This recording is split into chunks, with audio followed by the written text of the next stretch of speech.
Hi friends, இன்றைக்கி பருப்பு வடை செய்கிறது எப்படின்னு பார்ப்போம். அதுக்கு நான் 1/4 கிலோ அளவுக்கு பருப்பு எடுத்து நல்லா அலசி தண்ணியை ஊற்றி 2 மணி நேரம் ஊற வச்சுக்கிறோம் ஃப்ரெண்ட்ஸ். அடுத்து நம்ம 2 பெரிய வெங்காயம் எடுத்து பொடி பொடியாக கட் பண்ணிவிட்டு அதை ஒரு பாத்திரத்தில் வச்சுக்கிறோம்.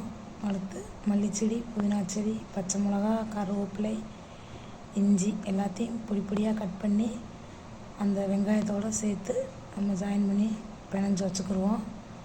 அடுத்து நம்ம ஏற்கனவே ஊற வச்ச பருப்பை எடுத்து தண்ணி இல்லாமல் இருத்து மிக்ஸி ஜாரில் எடுத்துக்கிடுவோம். ஒரு கைப்பிடி அளவு மட்டும் தனியாக எடுத்து வச்சுக்கிடுவோம். அடுத்து அதில் பட்டை வத்தல், சோம்பு, வெள்ளைப்பூடு போட்டு குறைன்னு அரைச்சிக்கிடுவோம். நம்ம ஏற்கனவே எடுத்து வச்சதையும் சேர்த்து உப்பு போட்டு பிசைஞ்சு வச்சுக்கிடுவோம். அடுத்து ஒரு பாத்திரத்தில் எண்ணெய் ஊற்றி அந்த எண்ணெய் காஞ்சதும் நம்ம தேவையான அளவு பருப்பு உருட்டிக்கிட்டு 2 உள்ளங்கையும் தட்டி போட்டோம்னா சுவையான பருப்பு வடை ரெடி. அது நல்லா நம்ம கிறிஸ்பியாக தேவையான அளவு முறுமுறுன்னு எடுத்துக்கிடுவோம். பக்குவமாக மிதமான சூட்லேயே வச்சு பொரிச்சோம்னா கருகு விடாமல் பொரிச்சிக்கலாம். அடுத்து டேஸ்ட் பார்ப்போம் வாங்க.